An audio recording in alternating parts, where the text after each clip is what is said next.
espacio que busque básicamente atraer personas de pensamiento liberal, pero no liberal en un sentido, digamos, solamente económico, sino en un sentido institucional, político, humano, social. Y básicamente es una propuesta centrista, es una propuesta que busca rescatar los valores del liberalismo clásico. Esperamos que este ciclo de charlas pueda incluir a otros autores también, como Hobbes, como Smith, como otros autores muy importantes, como Alberti también, y bueno, esperamos que sea el inicio de un fructífero intercambio que tenga ese fin, ¿no?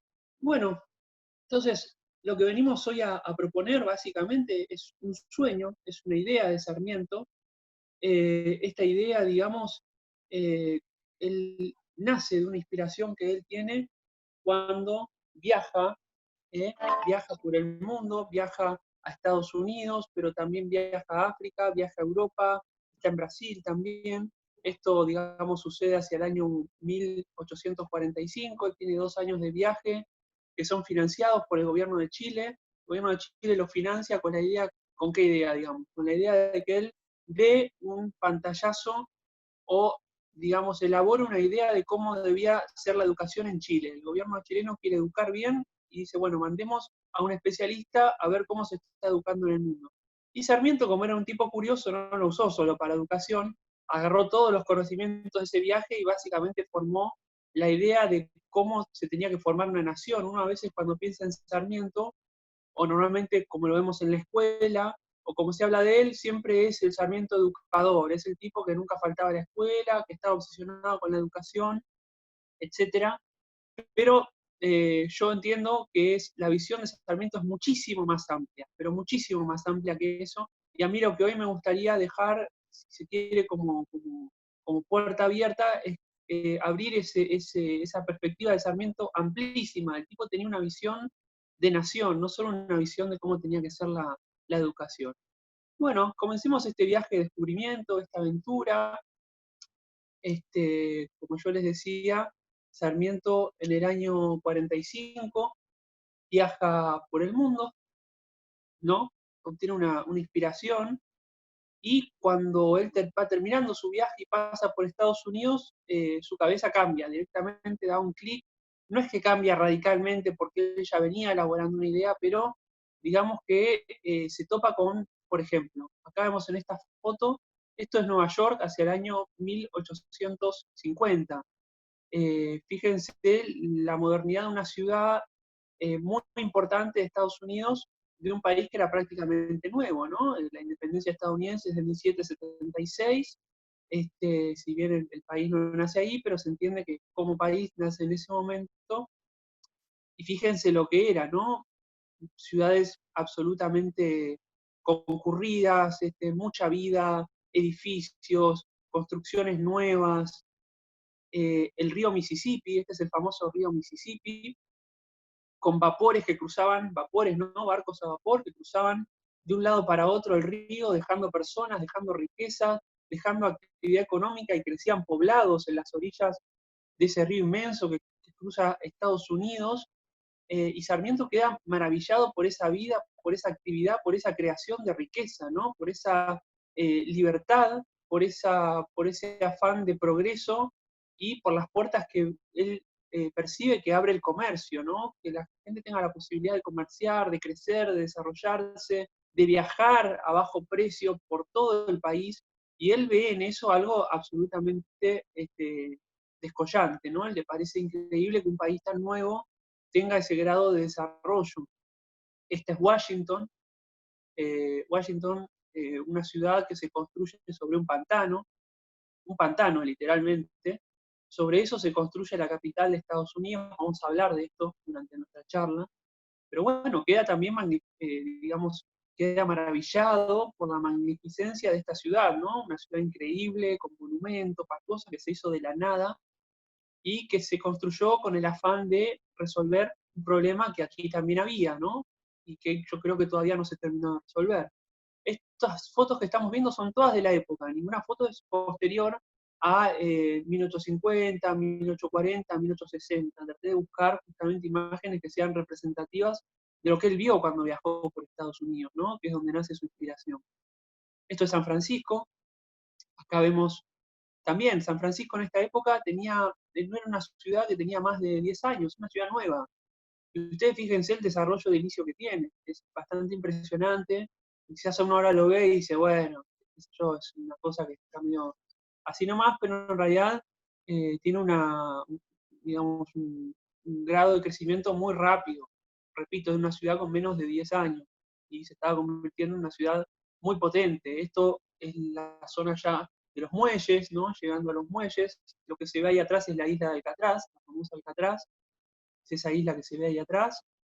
Y fíjense, una ciudad con menos de 10 años, San Francisco, lo que había crecido, ¿no es cierto? Se ve cierto grado de planificación, por más que esté todo un poco desordenado, se ve que alguien tuvo la idea de hacer un muelle, de empezar a construir, de que haya un cierto ordenamiento alrededor de eso. Acá vemos también mucha actividad de vuelta, mucha vida, fotos de la misma época. Y bien, esto, bueno, esto es un poco lo que fue la inspiración de él, ¿no? O sea, fíjense cómo el hombre viaja alrededor del mundo, llega a Estados Unidos y se topa con eso, ¿no? Queda absolutamente maravillado. Ustedes imagínense que es como hoy, no sé, ustedes no conozcan el mundo, estamos hablando de una época donde no había internet, donde no había nada de eso. Sí, él estaba en contacto con gente del mundo, pero una cosa es estar en contacto y una cosa es llegar y verlo en persona. Entonces, él queda absolutamente maravillado por lo que ve, no en África, no en Europa, sino sobre todo en Estados Unidos. Ese es para él va a ser el puntapié inicial de su propuesta, ¿no? Entonces, vamos a ver con qué se topa cuando vuelve a Argentina. Cuando él vuelve después del 47, no vuelve a la Confederación en realidad, porque acá, digamos, él estaba prohibido, era perseguido, no podía volver, pero cuando vuelve, digamos, al Río de la Plata, ¿no?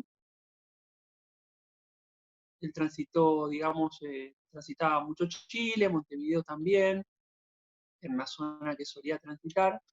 Entonces, y bueno, él llega acá y se topa con esto, ¿no? Miren esa foto, por ejemplo.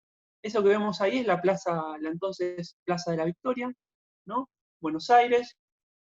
Los que están colgados ahí son los hermanos Reina Fe, sospechosos de haber asesinado a Dorrego. Esta ilustración es muy conocida, digamos. Y esto era la Confederación Argentina, ¿no? En la época del rosismo, una época de mucha persecución, una época violenta, una época con graves problemas, ¿no? Aquí vemos a Rosas, gobernante, representante de Relaciones Exteriores, pero en los hechos concentraba los tres poderes, ¿no? Era juez, era legislador y era una especie de presidente inconstituido, ¿no? Ilegítimo, diríamos hoy, porque no estaba avalado por un pacto constitucional ni nada por el estilo, simplemente tenía un cargo provisorio que había sostenido durante 20 años, un cargo que no estaba pensado para más de uno o dos. Entonces, bueno, ¿no? Cuando Sarmiento vuelve a Río de la Plata, nosotros vemos lo que era esta tierra, ¿no? Comparado con la Tierra del Norte, aquí había un gobierno constituido, es decir, hacia el año 35, cuando Rosas vuelve de su campaña del desierto, le encomiendan la misión de, en no mucho tiempo, convocar un congreso para sancionar una constitución y empezar a organizar el Estado. Rosas toma digamos, ese compromiso que primero se le había dado a Dorrego, ustedes saben que a Dorrego lo fusilaron, bueno, son cosas que no vienen al caso, pero bueno, la cosa es que él decide por un tratado entre varias provincias asumir ese compromiso de ser la persona que tenga que convocar un congreso en muy poco tiempo, ¿sí? Para sancionar una constitución y empezar a organizar el país. En los hechos, digamos, esto es en 1835, ella había tomado ese compromiso antes de hacer su campaña del desierto, lo interrumpe en el 32 y vuelve en el 35. Del año 35 al año 50 no había hecho nada para honrar ese compromiso. Y en los hechos era una persona que tenía la función de representar las relaciones exteriores del país, un canciller. Ese era un cargo que se le había dado provisoriamente mientras convocaba este congreso, pero no hizo nada por, digamos, apurar este armado institucional y en cambio decidió acrecentar sus atribuciones, su poder, empezar a tomar atribuciones de las provincias, tomar, como dijimos, atribuciones de justicia, atribuciones de legislación, y en los hechos era una especie de virrey, ¿no? Un nuevo virrey, en una época, estamos hablando ya a 34 años de la independencia, ¿no? Había pasado mucho tiempo. Bien, independencia formal, ¿no? Y sin hablar de la revolución de 1810, que ya estaríamos hablando de 40 años.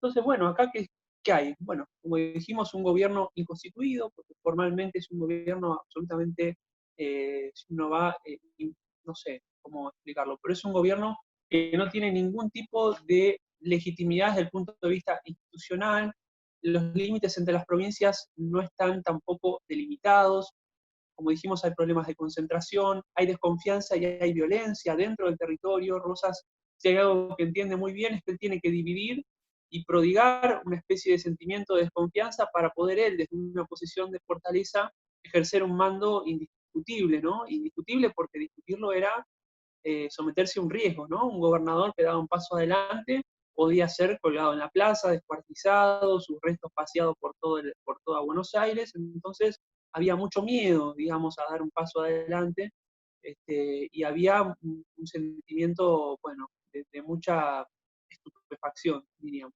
Entonces, en este contexto, ¿qué hay? Bueno, hay problemas diplomáticos, cualquier parecido con la realidad es pura coincidencia, con casi todos los países de relación directa, digo, cualquier parecido con la actualidad, ¿no? Tenemos una guerra con Uruguay también, que llevaba 8 años, una guerra de conquista. Rosas quiso conquistar Uruguay, o sea, anexar Uruguay al territorio de la Confederación. Uruguay resistió, y bueno, llevaban 8 años de una guerra que no parecía tener fin y que no le había brindado ningún beneficio a la Confederación Argentina, salvo gastar muchísimo dinero, ¿no? Como dijimos, había un problema de límites geográficos también muy importante. Y bueno, luego tenemos problemas económicos, ¿no? Aquí también. ¿Qué problemas económicos podemos destacar? Y bueno, fíjense, ustedes tenían provincias que tenían que financiar sus propios gobiernos para poder funcionar, ¿no? Todo gobierno necesita financiarse de alguna manera, más allá de si el Estado es más grande o más chico, para funcionar. Las provincias, el problema que tenían era que no podían exportar a Europa, es decir, no podían comerciar con Europa, solo se podía exportar a través del puerto de Buenos Aires. Entonces, en los hechos estaban muy limitadas, no podían crear riqueza. ¿Cómo iban a crear si no podían exportar? Y era lo que daba la riqueza verdaderamente en aquella época y hoy también. Entonces, ¿qué pasaba? Las provincias ponían aduanas interiores dentro del territorio para poder financiarse. Entonces, todo producto que llegaba al puerto de Buenos Aires para salir a Europa tenía que primero pagar un montón de impuestos. En los hechos eso hacía muy difícil la producción y había muchas provincias que directamente les costaba mucho producir. Era muy difícil producir en Argentina para exportar, dificilísimo, casi imposible, salvo que estuvieras en Buenos Aires, ¿no? Fíjense la contradicción, un gobierno supuestamente federal que despliega un discurso muy violento contra los unitarios, pero en los hechos bloqueaba absolutamente el desarrollo económico de las provincias, ¿no? Entonces había una inexistencia de infraestructura también, ¿no? En 20 años de rosismo, como acá explicitamos, no se hizo ni un kilómetro de tren, ni telégrafo, ni se invirtió en caminos. Y Buenos Aires, el puerto de Buenos Aires, tan famoso, que tantas disputas ya venía trayendo, no tenía ni siquiera un muelle. Las mercaderías y personas que llegaban tenían que ser cargadas en carreta o al hombro, ¿no? Y fíjense la contradicción con lo que mostramos antes. San Francisco en 2 años de existencia ya tenía 12 muelles, ¿no? Nosotros no estábamos pidiendo 12, pero que por lo menos la ciudad más importante tuviera un muelle. Y bueno, y Sarmiento va a decir las otras también, todas las ciudades, ¿no? Porque ya vamos a entrar un poco en la propuesta de él. Entonces, llevábamos 30 años de independencia, más de 30 años, y sin embargo, los recelos, las divisiones entre las provincias y de las provincias con Buenos Aires seguían existiendo, ¿no? Pese a que ya la disputa entre unitarios y federales no era lo que había sido, es decir, los unitarios estaban viejos, como dice Sarmiento, déjenlos morir en paz, que ya tienen pie en la tumba, ya no representan un peligro para nadie, hay consenso sobre la forma federal de gobierno. Fíjense lo que dice Sarmiento, ¿no? Muchas veces destacado como un símbolo unitario, pero él acá, sobre todo después de visitar Estados Unidos, que termina de configurar su forma y es, si uno lo lee, es absolutamente federal. Ya vamos a ver un poco más. Entonces, como dijimos, es una confederación con muchos problemas para exportar, está aislada del mundo, tiene una política proteccionista, ¿no? Muy importante. pero paradójicamente o no, porque bueno, esta política suele, digamos, traer muchos problemas, solo favoreció a los saladeros y a la vieja, que es una vieja industria colonial, y a los artesanos, ¿no? Un sector muy, digamos, muy pujante en otra época, ¿no? Es una economía, o son sectores de la economía que eran muy pujantes en otra época, en la época del virreinato. Acá el mundo y ya está pidiendo otra cosa, ¿no? Está pidiendo otro tipo de industrias, ¿no? Estas industrias que, como decimos, ya estaban quedando atrás, ¿no? ¿Cuánto faltaría para que Estados Unidos aboliera la esclavitud? No nos olvidemos que el charqui, ¿no? La producción de los saladeros era gran parte comida para esclavos. Entonces, estamos hablando de un mundo que cambia muy rápidamente y durante 40 años la Confederación, antes Provincias Unidas del Río de la Plata, se queda atrás, ¿no? Discute problemas políticos, pero su economía, toda su estructura socioeconómica queda muy vieja. Incluso la sociedad, ahora vamos a ver, es una sociedad absolutamente colonial todavía, ¿no? En todo sentido. Entonces, ¿qué pasa? Bueno, estas industrias que residen en Buenos Aires y se favorecen de la política de Rosas, eh, sí progresan, tienen, digamos, son ricos los hacendados que tienen saladeros, pero el resto de las provincias permanece muy, muy pobre. Entonces, bueno, como decimos, este estado de enajenación, este estado de violencia, este estado de, digamos, de gran desconfianza, esta sangre, ¿no? Que vuela para un lado y otro del territorio, también en Uruguay, lo que hace, digamos, lo que produce en los hechos es básicamente que Buenos Aires no sea capaz, la Confederación, mejor dicho, no sea capaz de atraer ningún tipo de inversión, ¿no? No es capaz de atraer personas para que vengan a vivir, a crecer, a formar una familia, o a vivir solos, a desarrollarse, a comerciar, porque bueno, si vos llegás a Montevideo y se están matando, entras acá y abrís el diario, compraste el diario y dice, mueran los salvajes unitarios, no sé qué, por la sangre, inmundos de no sé cuánto, y qué sé yo, bueno, digamos que muchas ganas de establecerte no te da, preguntás por el juez y te dicen está ahí y es Rosas, es decir, hay lo que hoy en día llamaríamos inseguridad jurídica muy, muy grande, pero en esa época también era importante. Es decir, ¿quién va a comprometer grandes sumas de dinero, viajar con lo que era en esa época, hacer viajar mercaderías, hacer viajar todo lo necesario para montar un negocio, ¿no? En esa época o algo nuevo que quisieran traer a esta tierra, sí, esto era un desastre, era una desorganización total y era un caos de sangre también, ¿no? Es muy, digamos, es muy poco atractivo ese ambiente para la inversión. Entonces decimos, bueno, como digo acá, ¿no? Si uno ve los comunicados y dicen mueran los salvajes unitarios, hay gente colgada en la plaza, vemos que la infraestructura es vieja, también el Estado en esta época no invierte nada en infraestructura, Rosas no había invertido ni en caminos, ni en telégrafos, ni en trenes, ni en prácticamente nada, ni siquiera en muelles. Sarmiento de hecho rescata que el virreinato invertía más en la seguridad de caminos que Rosas, y dice Sarmiento también, bueno, y no es una cuestión de dinero, porque se gastó mucho dinero en la guerra uruguaya, muchísimo dinero en la guerra de Montevideo. Entonces, bueno, repasando un poco el contexto, ¿no? Esto es Buenos Aires, esta es la gente de Rosas ajusticiando gente, estos son los comunicados, ¿no? De los que hablábamos recién. Eh, Fíjense la violencia, ¿no? El estado constante de enardecimiento y llamado al odio que había. Era un sistema propagandístico, digamos, muy importante que uno vería replicado, si quieren, un siglo después en regímenes este, fascistas, ¿no? Bien, entonces, y había problemas sociales, ¿no? No todo eran problemas económicos, problemas de constitución política, había también problemas sociales. La Confederación tenía una población muy pequeña, ¿no?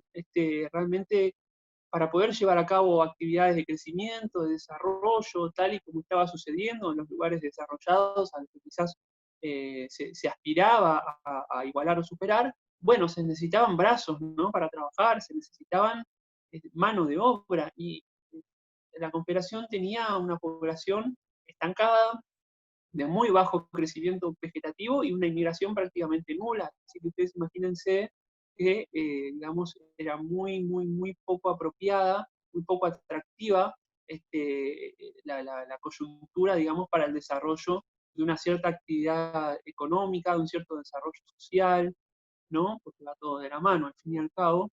Y bueno, fíjense lo que decíamos, ¿no? Un sistema, de una dictadura prácticamente, donde era obligatorio llevar el cintillo rojo federal, que no era solo el color de los unitarios, era el color del escudo de la familia de Rosas, ¿no? Fíjense cómo hay una unión muy importante, no solo en este aspecto, en varios otros, entre la figura de Rosas, el Partido Federal y la nación, ¿no?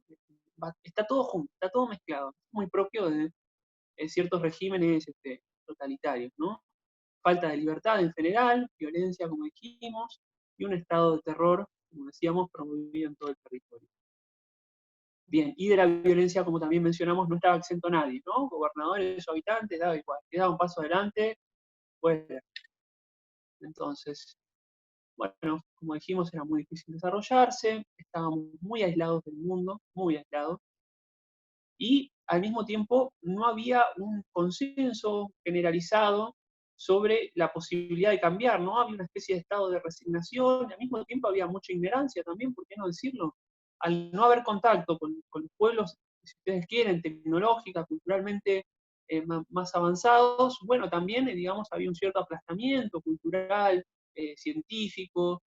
Rosas había hecho un trabajo muy fuerte para perseguir, echar a los científicos que había traído Rivadavia, a trabajar en la UBA, para enseñar. Rivadavia había fundado la UBA. También había desfinanciado Rosas, la UBA cuando se fundó, la Universidad de Buenos Aires, ¿no? Era gratuita, luego pasó a no serlo, y los profesores que no eran proclives al rosismo eran perseguidos, y bueno, en el mejor de los casos lograban escapar, en el peor de los casos, bueno, terminaban muertos. Bueno, ¿no? Y ahora, ¿qué propone Sarmiento para poder salir de todo esto, ¿no? Para poder superar este estado de cosas? Bueno, creo que ya lo mencioné, pero es importante decir que Sarmiento estaba exiliado, ¿no? O sea, tanto Sarmiento como Alberdi, como otras figuras, habían tenido que huir del territorio porque, digamos, el solo hecho de, no sé, proponer reuniones para pensar determinadas cosas o de expresar en la prensa una opinión contraria al régimen podía ser tomado como una traición o como digamos, como una conspiración en contra del poder constituido de Rosas, ¿no? Entonces, digamos, hay muchos intelectuales que en todos estos años, casi 20 años de influencia rosista, se van directamente, se exilian en países vecinos. Sarmiento vivió mucho tiempo en Chile, algún tiempo en Uruguay, pero en Chile es donde hizo, digamos, se volvió muy famoso, escribiendo en un diario, etcétera, varios diarios en realidad. Y bueno, ¿no? Entonces, para 1850, ya con el viaje de Estados Unidos, ya habiendo visto el contexto, podemos meternos en lo que es la propuesta, ¿no? De Sarmiento, esta propuesta absolutamente audaz, ambiciosa, algunos dirán pretenciosa, pero a mí me parece que es una propuesta absolutamente posible, por eso creo que es una propuesta ambiciosa, no la tildaría de pretenciosa. Pero bueno, ya eso lo dejamos al criterio de cada uno, ¿no? Pero a mí me parece que lo que él con esta propuesta en la que ahora vamos a adentrarnos, deja bien en claro es que él no era solo un educador, no era solo un maestro, no era solo una persona que le preocupaba los métodos de enseñanza y quería importar a las maestras de Massachusetts, no era solo eso. Él tenía una visión verdaderamente completa de cómo debía desarrollarse la nación. Y digamos, su idea era, como ahora vamos a ver, muy, muy, muy, muy ambiciosa. Entonces, ¿qué es lo que él propone? Bueno, él dice, verdaderamente en todo este tiempo, digamos, uno de los problemas que ha persistido es que las provincias tienen muchos recelos entre sí y muchos recelos con Buenos Aires. Y además tenemos problemas con Paraguay, Uruguay, con el tema de la navegación de los ríos, ha habido guerras, han secuestrado los paraguayos, han secuestrado gente que ha ido a navegar el Pilcomayo, lo han llevado para adentro y lo han metido preso. Es decir, no hay un consenso establecido, salvo la prohibición, en este momento donde él escribe, sobre cuál es la forma de transitar el territorio, ¿no? Y eso trae muchas dificultades, dice él, y impide que la gente se traslade de un lado para otro, que pueda conocer su país, que pueda desarrollarse donde elija y no solo, va a decir él, en las costas de los centros urbanos principales, por temor a adentrarse en lo desconocido, ¿no? Entonces él va a decir, bueno, propuesta es esta, dice, vamos a formar una unión, dice, ya que vamos a ser federales, vamos a hacerlo bien. Entonces, que Paraguay, Uruguay y la Confederación Argentina sean un solo país. Un solo país. ¿Qué quiere decir esto? Bueno, Santa Fe, La Rioja, Tucumán, Entre Ríos, Córdoba, Buenos Aires, Uruguay, Paraguay, queremos que todos formen un Estado confederado a la manera estadounidense. Voy a ser muy claro con esto, porque es realmente como él lo plantea, ¿no? Queremos, dice, un Estado, una nación de Estados confederados, que estén igualmente representados, dice, donde la forma de gobierno sea federal, y él dice, y es muy importante que en esta persecución de este objetivo, el tema de la capital esté resuelto. No podemos seguir discutiendo el tema de la capital, dice. Entonces, para dejar de discutir el tema de la capital y de Buenos Aires, la capital, dice él, no puede ser Buenos Aires. No puede ser Buenos Aires porque despertaría o continuaría el estado actual de recelos, de desconfianza que hay de las provincias con Buenos Aires y que lleva, dice él, 30 años sin resolver. Entonces, fíjense Sarmiento, ¿no? Tildado como unitario, siempre a favor de Buenos Aires. Bueno, acá dice, la capital no puede ser Buenos Aires, no puede ser. Tiene que ser otro lugar distinto, un lugar, disculpen, tiene que ser, tiene que ser un lugar que no sea Buenos Aires y que esté lo suficientemente alejado tanto de Buenos Aires como de Uruguay, como de Paraguay, para no despertar ninguna suspicacia, ¿no? Entonces él dice, tenemos ese lugar, tenemos ese lugar. Ese lugar no es otro que la isla Martín García, ¿no? El lugar es la isla Martín García, que es esta isla hermosa que vemos acá en una toma aérea, es la isla Martín García. Dice. El lugar tiene que ser ese. ¿Por qué? Bueno, porque es un lugar que está equidistante tanto de Buenos Aires como de Montevideo. Es un lugar que está justo en la entrada del sistema de ríos, que ahora vamos a ver qué papel juega el sistema de ríos en la cabeza de Sarmiento, el enorme sistema de ríos que tiene el país y que él dice tienen que ser como el Mississippi en Estados Unidos, tienen que conectar todo el territorio y donde no lleguen los ríos hay que abrir canales, y que esté la isla Martín García siendo la capital en la entrada de ese sistema de ríos va a permitir tener un control directo, pero al mismo tiempo permitir la libertad adentro de los ríos para la navegación y para el comercio. Entonces, en esa capital, ¿qué tiene que haber? Dice, bueno, tiene que ser una capital modelo, ¿no? En esa capital, en esa isla Martín García, que vamos a llamar Argirópolis, o la capital de los Estados Unidos del Sur, él lo dice así, taxativamente, y dice, bueno, tiene que haber una universidad, tiene que haber el Tribunal de Justicia, ¿no? Tiene que vivir el presidente, tiene que haber un departamento topográfico, va a decir él, que elabore todos los mapas del país, porque el país no tenía mapas, no tenía límites claros, había lugares que no se sabían bien cómo eran todavía. No tenía, bueno, tiene que tener armada, tiene que tener astilleros, ¿no? Tiene que ser un lugar escuelas politécnicas. Entonces, y no hay que ahorrar, dice él, en monumentos, en construcciones, tiene que ser un símbolo de esperanza, de justicia, de igualdad, y tiene que ser un símbolo, va a decir él, de igual representación de todos y de progreso, de pujancia.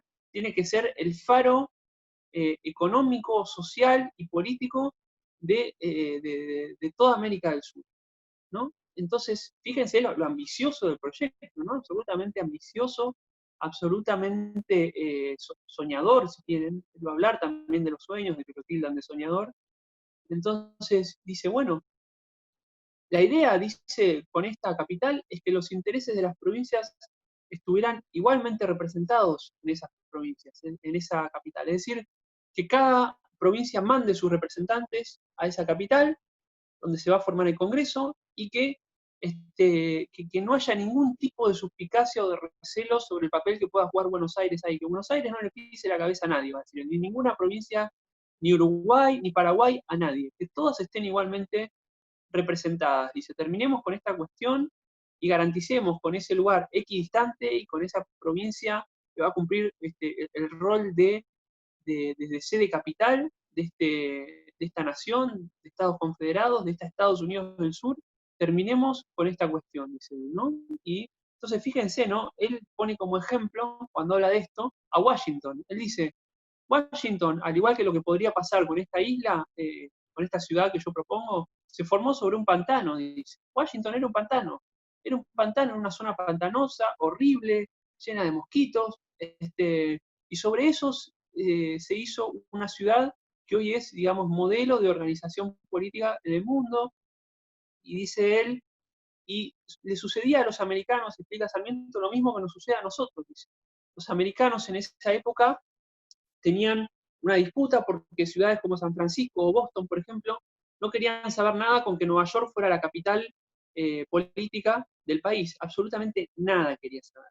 No querían saber nada, pero ¿por qué no querían saber nada? Bueno, por lo mismo que pasaba aquí con las provincias y Buenos Aires, tenían mucho miedo de que se constituyera en una sede central, digamos, y que hubiera mucha falta de, digamos, de altura, que fuera una lucha muy despareja de representación si la ciudad económicamente más importante además era la capital política. Entonces dice, ¿y cómo lo resolvieron? Bueno, agarraban un pantano e hicieron Washington, dice Sarmiento, ¿no? Lo explica mucho más detalladamente, pero digamos, él básicamente lo que trata de explicar es eso, ¿no? Entonces dice, bueno, y no habría problemas, dice él, no existirían ya estos recelos históricos de la Confederación, del territorio local, porque estarían todas igualmente representadas en el Capitolio. Dice, y ese Capitolio, dice él, tiene que estar en la roca más alta de la isla Martín García, tiene que ser el faro, el ejemplo democrático de toda la región, dice. Tenemos que ser un ejemplo, dice. ¿Para qué? Bueno, él va a explicar para qué. Tenemos que ser un ejemplo, dice él, no para imitar a Europa. Sí, en principio sí, vamos a imitar cosas que estén bien y qué sé yo. Nosotros queremos superar a Europa, dice. Queremos imitar en un principio y luego superar a Estados Unidos, ¿no? Fíjense la magnitud del proyecto. Entonces dice él, bueno, y no alcanza solamente con poner la capital ahí, eso es insuficiente, dice.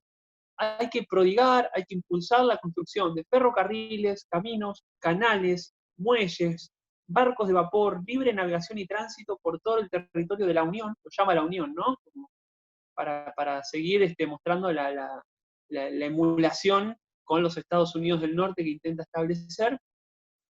Dice, esto es importantísimo porque va a permitir integrar el territorio, que las personas puedan hacer negocios y puedan vivir y se puedan trasladar a lo largo y ancho del territorio, ¿no? Una aclaración que vale aclarar que él también la hace, él habla de los Estados Unidos de la parte norte, ¿no? Después de la parte sur, la parte aristocrática, esclavista, tendiente al monocultivismo, hace una crítica de eso, es duro con eso, pero bueno, no viene al caso porque eso es más de viajes y quizás el libro Viajes y quizás da para otra charla, ¿no? Pero digo, porque puede surgir esa objeción de decir, bueno, Estados Unidos no era todo así, no, en efecto, y él marca esa diferencia. Bien, entonces, ¿qué dice él? Bueno, va a ser importante todo esto, ferrocarriles, canales, caminos, muelles, barcos de vapor, libre navegación de ríos, donde no lleguen los ríos, llegarán los ferrocarriles, los caminos o los canales que tienen que abrir, dice él. Entonces dice, y el departamento topográfico, dice él, va a tener que estudiar muy bien el territorio para que cuando lleguen los inmigrantes, y ahora empezamos a hablar de los inmigrantes, ¿no? Cuando lleguen los inmigrantes no se ubiquen en las costas, en los principales centros urbanos nada más. Por temor a adentrarse, él va a decir, en un territorio desconocido, en un terreno desconocido. No, eh, tenemos que saber ubicarlos, distribuirlos a lo largo y ancho del territorio, para eso tenemos que conocer bien nuestro territorio, y hay que planificar una correcta política de entrega y de garantizamiento de entrega de tierras para todos los que lleguen, y para hacer de esta tierra una tierra atractiva para ellos, y que no solamente terminen llegando y se terminen acumulando en las ciudades por temor a, como dice él, adentrarse en un país absolutamente salvaje y desconocido, no salvaje por las personas, no estamos hablando en esos términos, sino salvaje en el sentido de que había mucho lugar inexplorado, mucha confusión con el tema de los mapas, había ríos que todavía tenían cauces inexplorados, es decir, había mucho terreno desconocido. Entonces dice, bueno, como dijimos, se le debe garantizar la entrega de tierras, el establecimiento, aquellos que lleguen, necesitamos inmigrantes, necesitamos gente que venga, dice él, a trabajar, necesitamos gente que venga a trabajar porque necesitamos gente que traiga técnica, brazos, o sea, fuerza laboral, ¿no? Necesitamos gente que traiga cultura de otros lugares para saber cómo viven, para saber cómo se desarrollan, para que, digamos, para poder, digamos, ver cómo se vive en otros lugares. Y él dice, eso no se puede hacer si no hacemos sentir a aquellos que llegan parte de esta tierra. O sea, tenemos que integrar, tenemos que contagiar a la gente local de las cosas que traen los nuevos inmigrantes, pero también tenemos que hacer sentir a los inmigrantes que llegan parte de la tierra a la que se unen. Tenemos que hacer, dice él, que amen la tierra, que la defiendan, que se sientan parte de esta nación y no se quieran ir, y que ayuden a construir, dice él, este ejemplo de nación y este faro realmente republicano, económico, social, este faro de integración y organización que tiene que ser la Estados Unidos del Sur, ¿no? Estados Unidos del Río de la Plata que él está pensando. Entonces dice, es muy importante lograr correctamente esa integración de los inmigrantes a la cultura, pero también al territorio, ¿no? A las condiciones locales de vida. Entonces, dice él, bueno, esto ya vimos que ya lo mencionamos, también es muy importante, ahora vamos a hablar un poco de esto. Dice él, bueno, va a ser muy importante que los ríos locales sean el principal vaso comunicante. Dice, tenemos un sistema de ríos completísimo, dice, tremendo. Tenemos el Paraná, el Río de la Plata, el Bermejo, el Pilcomayo, y un montón de ríos que surgen de esos, como brazos, y otros que se adentran dentro del territorio. Tenemos que hacer que eso funcione a la manera del Mississippi estadounidense. Dice, quiero barcos de vapor llenando de gentes y de riqueza todo el territorio. Quiero que crezcan pueblos a las orillas de esos ríos, quiero que todo el territorio se desarrolle y crezca prósperamente en base a un comercio libre. Y sí, por supuesto, dice, si tenemos que establecer aranceles de entrada, de salida, de importaciones y exportaciones, que sea en la entrada de los ríos, que sea determinado eso desde la isla Martín García, que lo determina el Capitolio, que se determina en conjunto con la presidencia, dice él, y que se determine en esa entrada del sistema de ríos. Pero que la navegación digamos, en el corazón sea libre, ¿no? Que fluya, que los individuos sean capaces de crecer y prosperar sin la pata de un gobierno central o de varios gobiernos centrales que les estén pisando la cabeza e impidiendo crecer, ¿no? Entonces dice él, dejemos ser a la gente libre, próspera y educada, ¿no? Se trata de eso. Vale mencionar que en Argentina en esa época lo que ocurría, bueno, la Confederación, era todo lo contrario a eso, ¿no? Como ya mencionamos, había muy poco tránsito por ríos, muy poco. Embarcaciones a vapor no había. La única digamos, la única embarcación a vapor prácticamente que había en el territorio quedaba en lo que hoy es Palermo, en la residencia de Rosas, que se había hecho un lago artificial y tenía una embarcación a vapor para pasear con su familia, pero digamos, el resto del territorio era navegación a vela y tirate a la aventura, que no te pase nada en el camino. Bueno, era realmente bastante difícil vivir y crecer económicamente en esa época, ¿no? Para cualquiera. O lo que rescata Sarmiento, Sarmiento no quiere que crezcan, no sé, solamente la gente rica o qué sé yo. Él queda maravillado, por ejemplo, en su viaje con Estados Unidos, cuando él ve que, por ejemplo, un joven que empezó a trabajar hace muy poco, ya tiene su propio negocio, ¿no? Le toca viajar con él en tren y le cuenta, le dice que empezó hace muy poco y ya está poniendo su propio negocio, dice, pero y el muchacho había empezado a trabajar hacía un año, una cosa así, y ya tenía su propio negocio, lo estaba manejando, ya era un empresario. Bueno, eso es lo que quiere Sarmiento. Quiere que las trabas del ascenso social, del progreso, no estén proscritas para nadie, ¿no? Sarmiento es un hombre de pueblo, pese a sus costumbres, las costumbres refinadas que quizás fue adquiriendo, es un tipo que si trabajó en una mina, trabajó en un comercio, si tiene que, en su libro Viajes lo cuenta muy bien y se ve, si tiene que sentarse a comer en cualquier lado se sienta.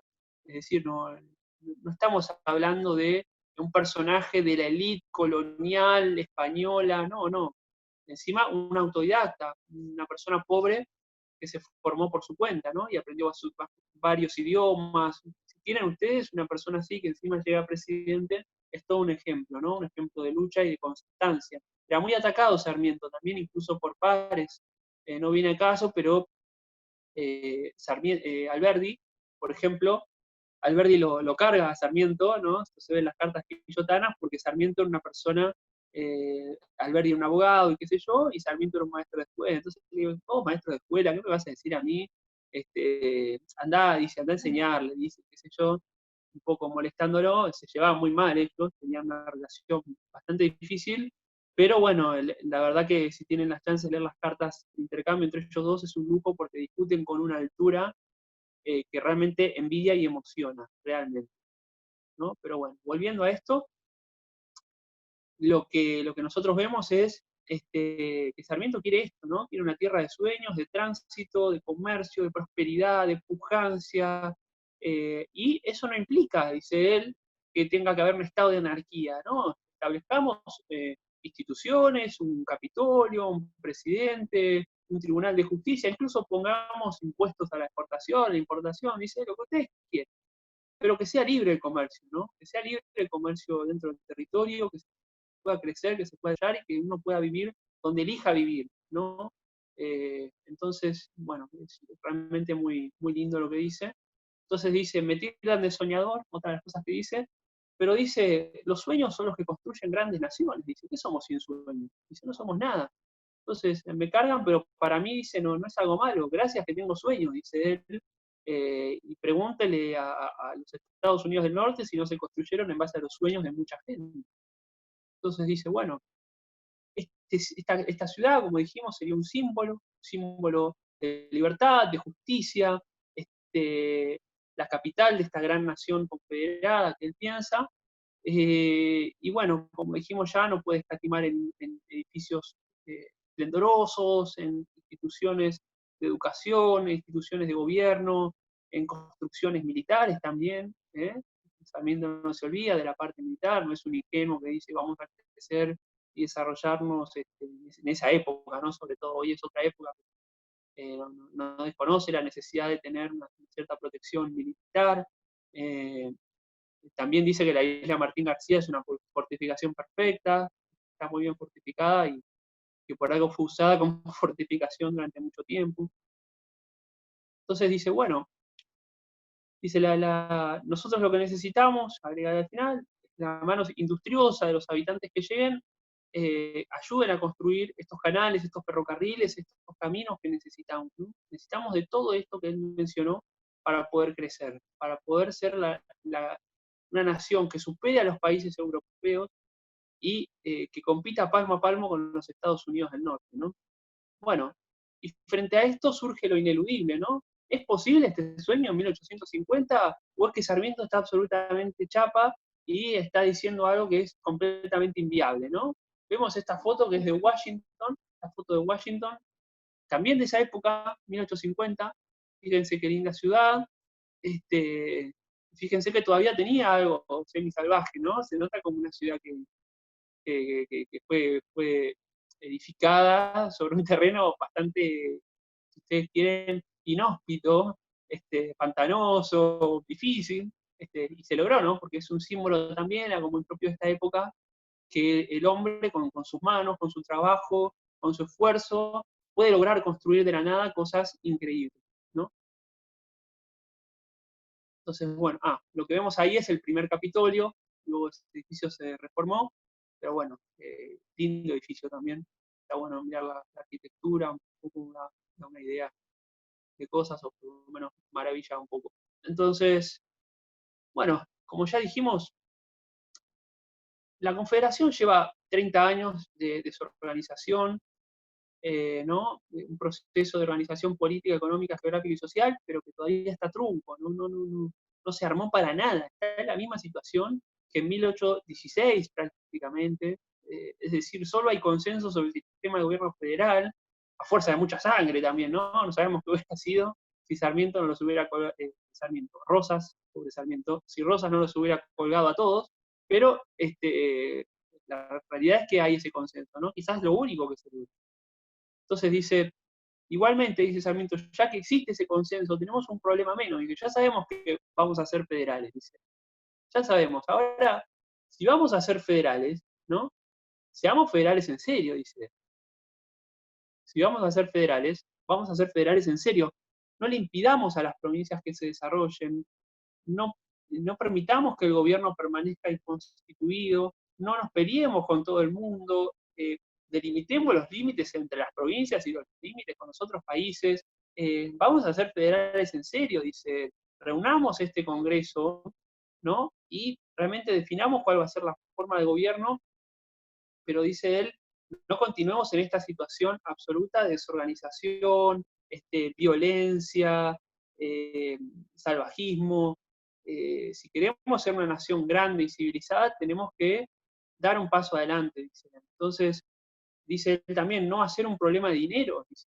Rosa lleva gastado a cuenta de la Confederación muchísimo dinero en una guerra carísima con Uruguay, sin éxito alguno, y dice, mientras no era país todavía, ¿no? Pero el territorio mantiene una infraestructura de un siglo atrás y a su población en un constante estado de estupefacción e ignorancia, es decir, en un estado de alerta, en un estado de miedo, en un estado digamos, de pobreza también, ¿no?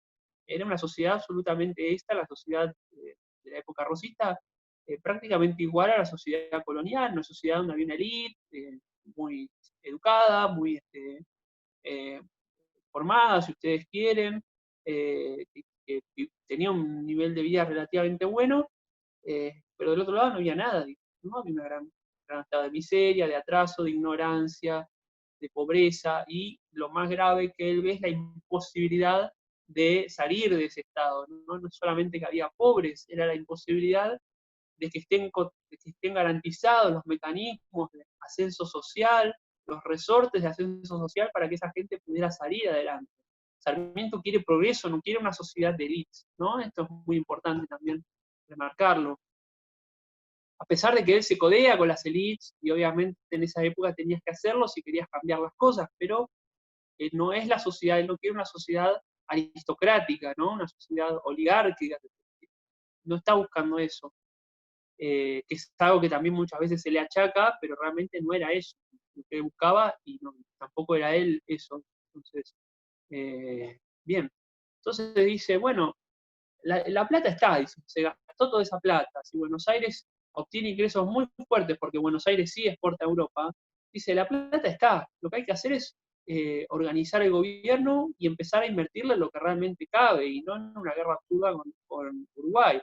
Entonces dice, lo único que hoy bloquea la persecución, o mejor dicho, la consecución de tan grandes objetivos como los que él se plantea, es Rosas, el representante de Relaciones Exteriores, que en los hechos es una especie de monarca con todos los poderes y que no permite que ni la economía se desarrolle, ni la sociedad crezca, progrese culturalmente, socialmente, ni tampoco permite, digamos, que haya una organización política de parte de las provincias, que nadie levante la cabeza. Entonces, digamos, hoy dice Sarmiento, Rosas es el impedimento, no uno de los impedimentos, el impedimento para que estos objetivos se puedan perseguir y conseguir. Entonces dice, hay que, tenemos que inmediatamente, dice, convocar a un congreso que determine el final del mandato de Rosas, que estaba pensado como provisorio, no como eterno. Por eso anualmente él tenía que pedirle a las provincias que le renovaran el apoyo. Si no se lo renovaba el gobernador, le cortaban la cabeza, lo perseguían, lo mandaban a matar o lo que sea. Entonces, tenía que ir. Entonces, todos los años le renovaban, ¿no? Ese compromiso, pero seguía siendo un compromiso provisorio, ¿no?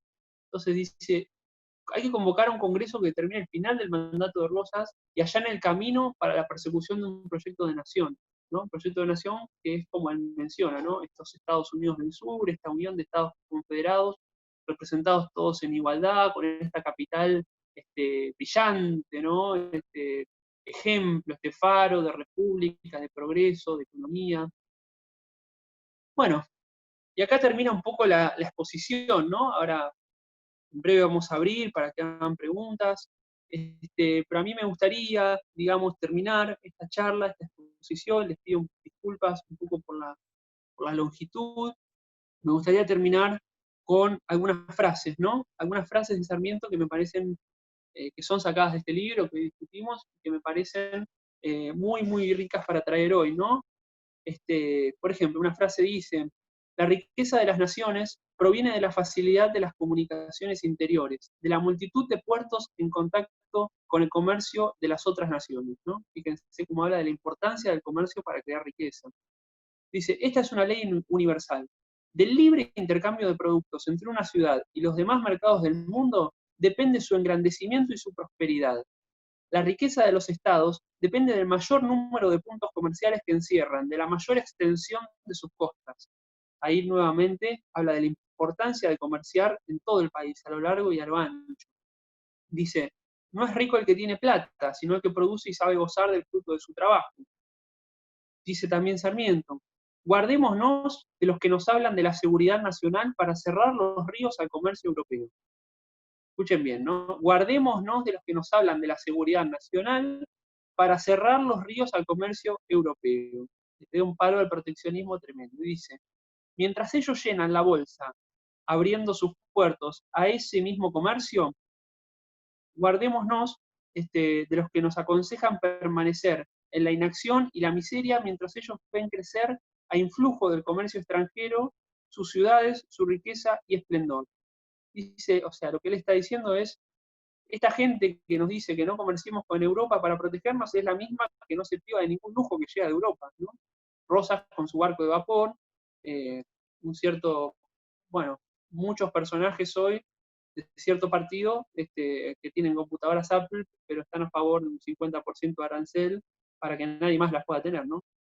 ¿Qué más dice? Entonces dice: los sacrificios, como las ventajas, deben distribuirse proporcionalmente entre todos los asociados, De lo contrario, se constituiría una sociedad leonina en la que uno tendría el poder y los otros la sumisión, el uno la riqueza y la miseria a los otros.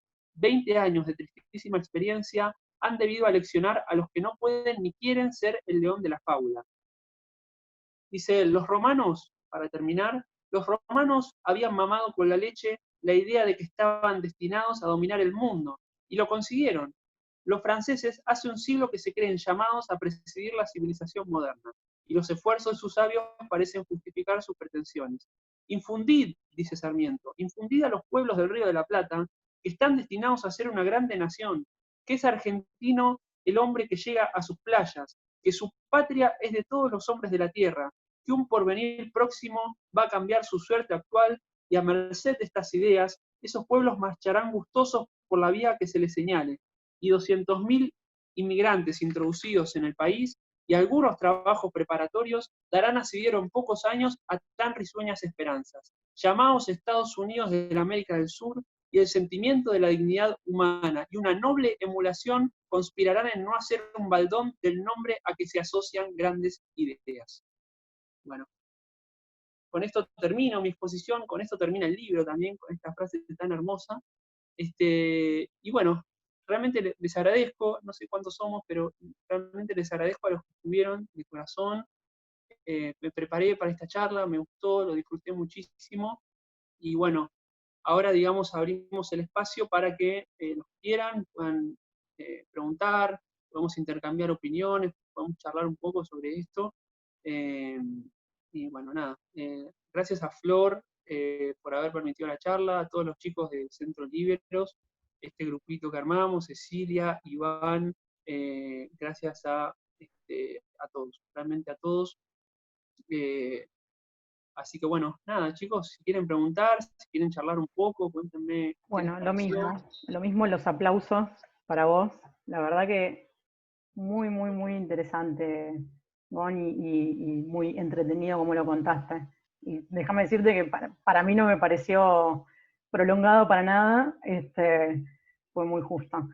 No sé, yo quiero empezar con una pregunta. Si tienen preguntas, chicos, sáquense el silencio del micrófono y arranquen. O sea, la idea es intercambiar, no hay límite.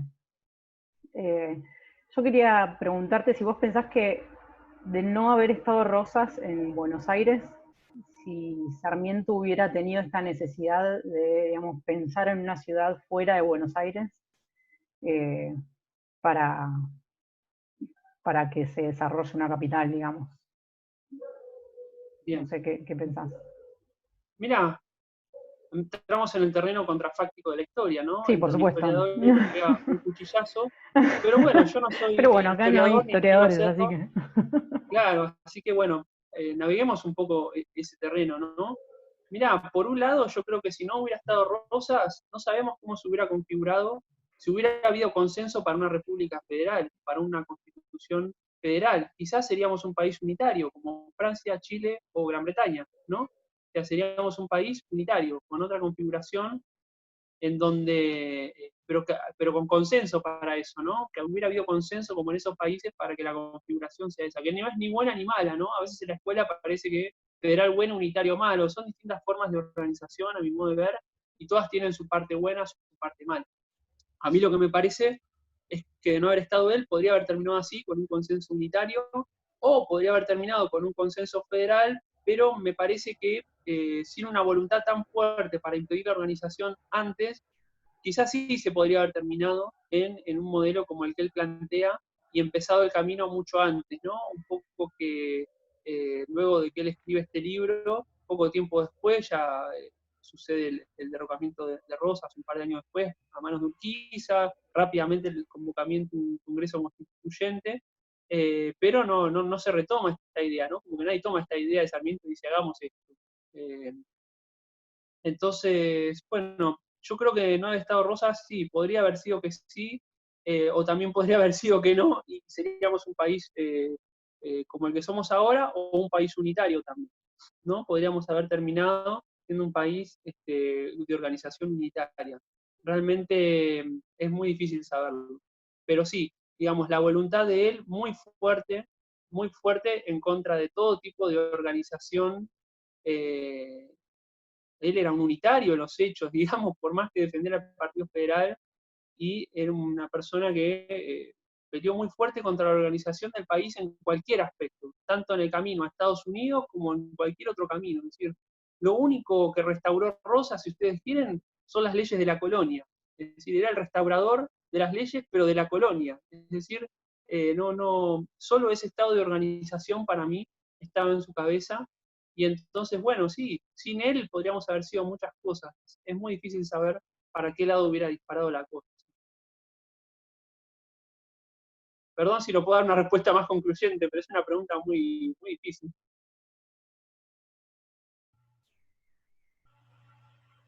Bien, ¿qué más? ¿Quién más quiere preguntar? No sé. Yo Charlar. tengo una pregunta. Por favor.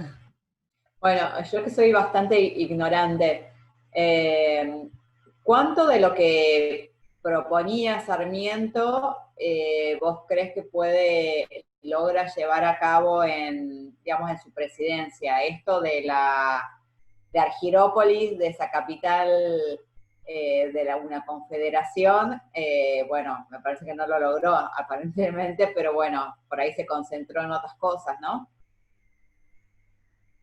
Claro, bueno, Sarmiento tiene una presidencia unos años después, bastante, ¿no? Casi 20 años después, él es presidente en el año 1868. Yo creo que para ese entonces ya el consenso, digamos, sobre que Buenos Aires tenía que ser la capital, un poco que y había habido guerras en el medio, es decir, había habido cuestiones bastante complicadas. Sabemos que Buenos Aires no firma la Constitución del 53, entonces hay 10 años de enfrentamiento, la capital de la Confederación era otra. Entonces, yo creo que cuando él toma el poder, cuando él gana la presidencia en el 68, un poco que ese tema ya no se mete porque dice, bueno, ya está, es Buenos Aires,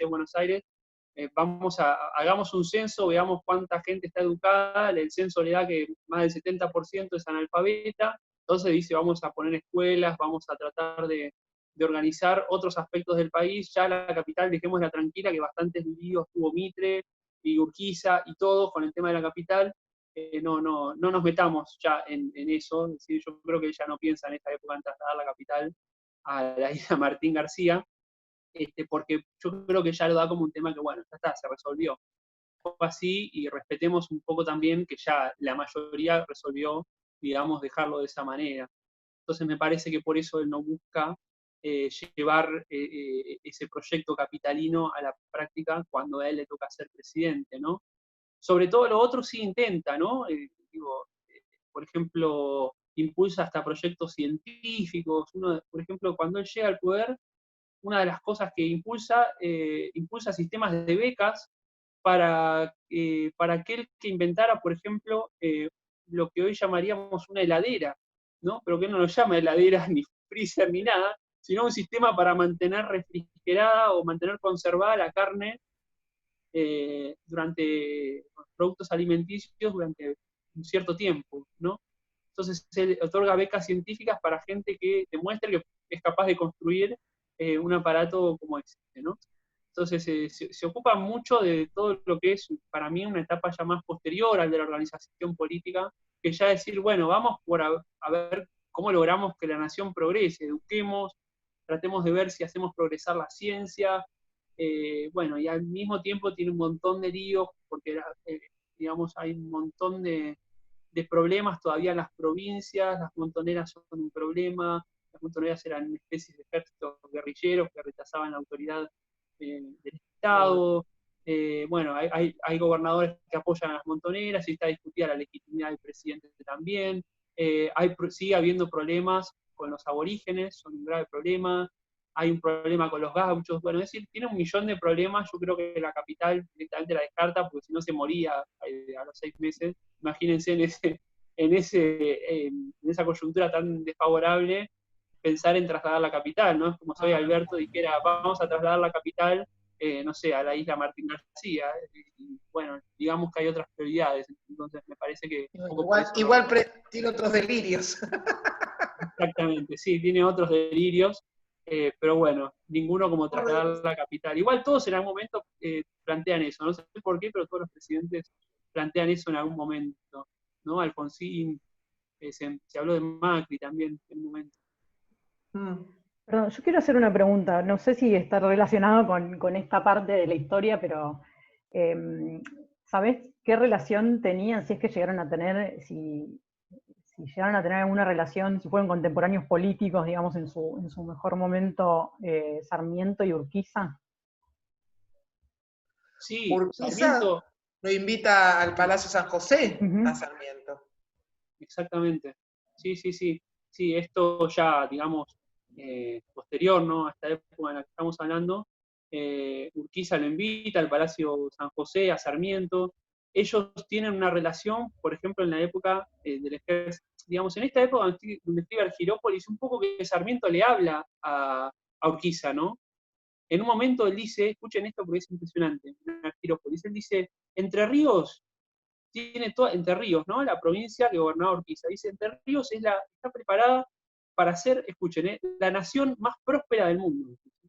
Tiene todo, tiene campos, tiene ríos, tiene absolutamente todo. Pero dice, tiene que apostar a la agricultura, dice, tiene que dejar de darle bola a la ganadería, porque por ese lado no va a ir a ningún lado. Entonces, él un poco, Sarmiento empieza a ver, ya con la figura del famoso Manco Paz apagada, etcétera, lo que él empieza a ver es que Urquiza puede ser la persona que encabece, digamos, la sucesión y el proceso de organización. Sarmiento ya lo ve y un poco que le hace guiños cuando dice esas cosas en Argirópolis, ¿no? Así como en el Facundo, él dice el Manco Paz, ese general, el Manco Paz que lucha y que defiende la libertad, etcétera, etcétera, etcétera. Bueno, acá es Urquiza, ¿no? Un poco que le hace guiños, y cuando es la campaña del Ejército Grande, esa campaña enorme que va a terminar con el derrocamiento militar, el derrocamiento del gobierno de Rosas, Sarmiento se une al Ejército Grande, participa de esa campaña. Es muy gracioso porque Urquiza como que no se lo toma muy en serio, no le da mucha bolilla. Ellos tienen charlas y todo, es importante en ese círculo Sarmiento, pero rápidamente es un poco dejado de lado, ¿no? Quizás como que se lo quiere un poco sacar de encima, dice, este tipo me quiere organizar todo, no me lo banco, ¿quién se cree que es? Entonces un poco que sí, muy amable Urquiza, qué sé yo, pero dice, bueno, andá, hacete unos volantes de prensa, dice, Sarmiento quiere ir a luchar ahí al frente de batalla, está loco Sarmiento, seguramente lo iban a matar, pero él quería agarrar la espada, sabía luchar, bueno, dirigir el ejército, quería ser el general Washington, más o menos, y Urquiza dice, no, para, vos dejámelo a mí, déjame eso a mí, yo voy a agarrar y voy a hacer eso. Vos hacete unos volantes de prensa, ocupate de que las tropas tengan buen ánimo, escribí, difundí, un poco se lo saca de encima, ¿no? Y Alberti después un poco lo va a cargar con eso, en las cartas, estos intercambios que tiene, y te dicen, pero dale, le dice Sarmiento, si vos cuando tuviste que ir ahí con el ejército grande, Urquiza no te dio ni bola, dice, en cambio a mí me recibía, dice, vos te mandó a imprimir unos volantitos ahí, unos boletines, le dice, anda, o sea, no, estamos hablando de cosas distintas, le dice Alberti, anda a la escuelita, anda a imprimir, le dice, en esos términos, es durísimo Alberti, y Sarmiento también se la devuelve, le dice, Alberti, yo no sé si vos sos abogado, como dice tu título, porque me dijeron que compraste el título, cosas gravísimas, ¿no? O sea, estamos hablando de dos personajes increíblemente inteligentes y trascendentales para nuestra historia, pero es increíble cómo se pelean. Entonces, sí, Urquiza y Sarmiento, volviendo a la pregunta, sí, se conocen, intercambian, tienen una relación cordial, digamos, ¿no? No pasa de ahí, no es que tienen una gran relación, no son grandes amigos, ni nada por el estilo, pero digamos, yo creo que en momentos trascendentales estuvieron del mismo lado, tiraron para el mismo lado, y me parece que ambos supieron dejar de lado sus egos personales o sus luchas para ceder un poquito, ¿no? Porque esto que decimos de que lo manda a imprimir volantes y qué sé yo, bueno, pero lo acepta, digamos, no es que le dice, no, andate a tu casa, no te queremos, qué sé yo, le bautiza, ¿no? A Sarmiento, y Sarmiento, a pesar de eso que uno podría ver como un destrato, después lo va a ver al Palacio San José, es decir, en ese sentido, nada, ellos tienen una actitud sumamente responsable, digamos, no hay una lucha de egos, hay un divismo, como diríamos hoy. Históricamente tienen un papel muy, muy responsable. Espero haber contestado la pregunta. Corríjame la profesora, por favor. No, que le pone la tapa con el asunto del agua corriente, porque el Palacio San José tenía agua corriente, habías una canilla y tenías agua, y en Buenos Aires no había agua corriente. Entonces, viste, lo disfruta Urquiza, le pone la tapita, viste. Y lo reciben con pétalos, ¿no? Le hace todo un recibimiento, le pone pétalos en la entrada del Palacio San José para mostrarle a este porteño, porque no era porteño, ya sabemos, pero filosóficamente era porteño, mostrar al porteño cómo son las cosas en las provincias, digamos. ¿No es cierto?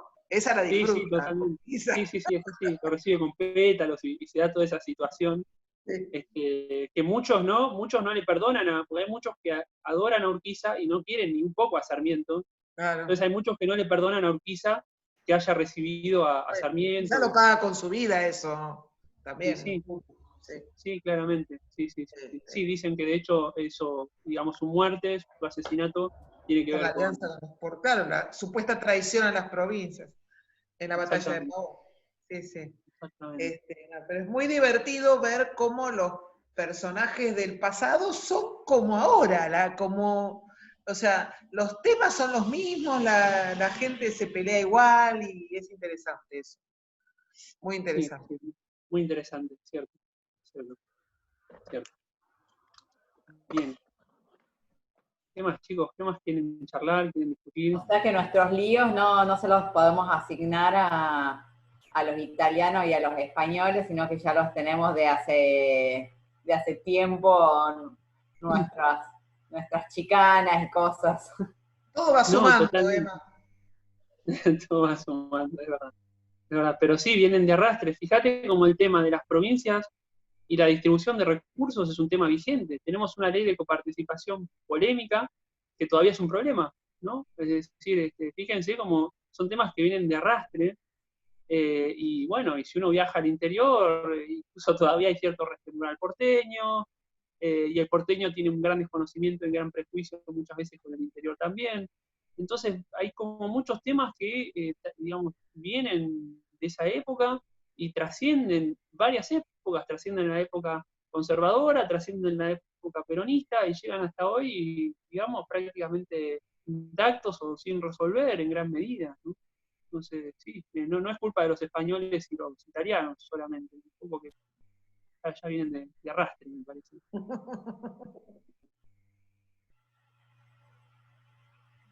Así que bueno, Bueno. nada. Flor. Sí, no sé si alguien quiere hacer algún comentario. Lu, ¿querés hacer un comentario? Luciano. Sí, ¿cómo no? Saques el mute nomás. Ahí está. Una pregunta básica y una reflexión.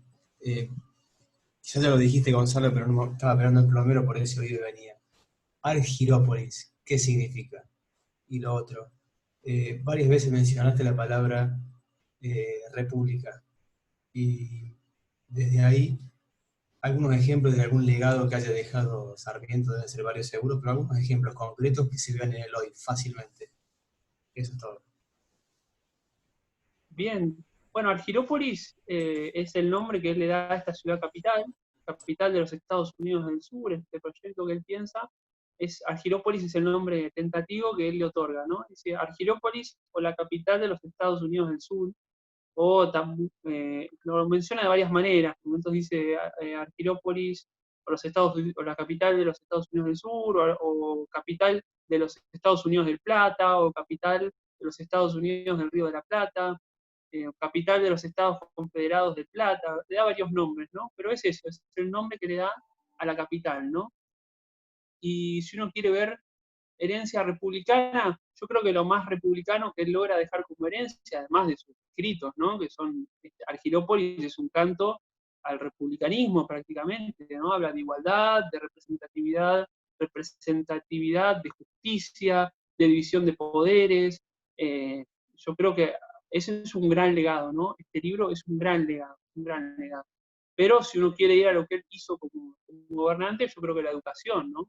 Su esfuerzo por, digamos, hacer crecer, lograr instalar la educación popular como un valor, como un baluarte, para mí es lo más republicano y que se puede esperar, ¿no? Porque es garantizar no solo que la gente tenga un cierto grado de formación, sino ¿para qué es eso? Bueno, es para que la gente pueda ascender socialmente, pueda crear una sociedad integrada. Él soñaba con una sociedad en donde pobres, ricos, todos se educaran bajo el mismo manto, ¿no? Bajo la misma clase de ideas, en comunión, y de esa forma crear una sociedad absolutamente integrada culturalmente, geográficamente y económicamente. Como dijimos, él no quiere una sociedad de élites, él quiere una sociedad pujante donde el ascenso social sea una posibilidad real, ¿no? Y queda maravillado porque ve eso en Estados Unidos, lo percibe una sociedad oligárquica, salvo la salvedad que era el sur de Estados Unidos, que si quieren lo charlamos también, pero lo que es la parte más pujante, digamos, la parte que uno se lleva, la que uno más recuerda, él rescata eso, ¿no?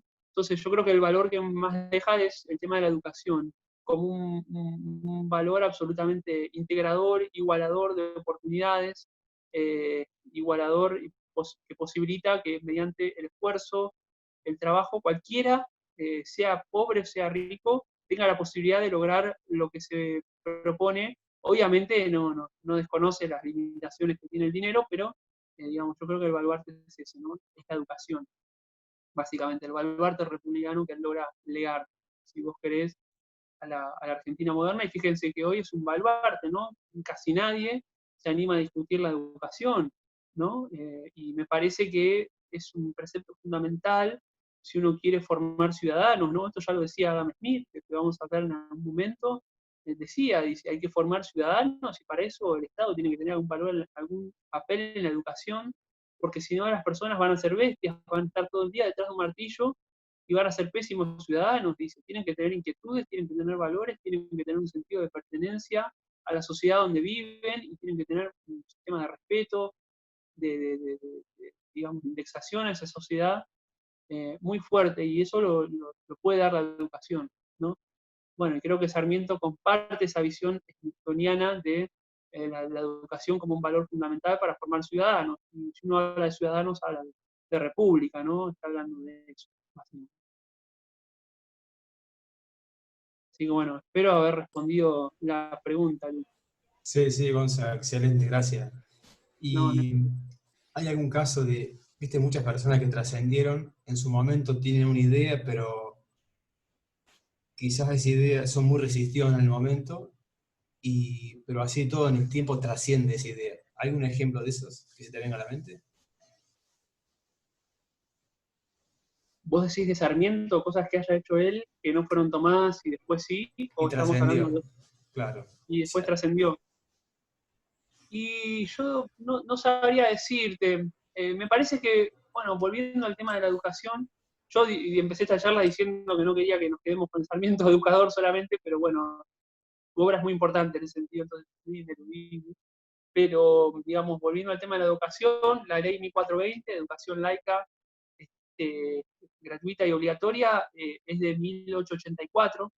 Esto quiere decir que su legado educativo, si vos querés, la aplicación más importante de ese legado empieza ahí, si vos querés, ¿no? Porque es cuando ya el Estado dice, bueno, saquemos una ley, que todo el mundo se eduque, y hagamos una política de Estado totalmente afianzada y pongamos todas las energías ahí, ¿no? Para tratar de integrar a la sociedad. Entonces me parece que, eh, si querés, a ver cuántos años habían pasado, 16 años después de que Sarmiento toma el poder, se retoma esta idea, eh, si querés, puede tomarse como una continuidad también, porque no es que se interrumpió, pero si querés se retoma como una especie de política de Estado supra importante, ¿no? Así que bueno, si querés ahí tenés un ejemplo de algo que se retoma, que él deja, y se retoma tiempo después. A mí hay algo que sí me parece notable, que no es que se retoma de él, pero que muestra lo que es su visión absolutamente avanzada y la inteligencia que tiene.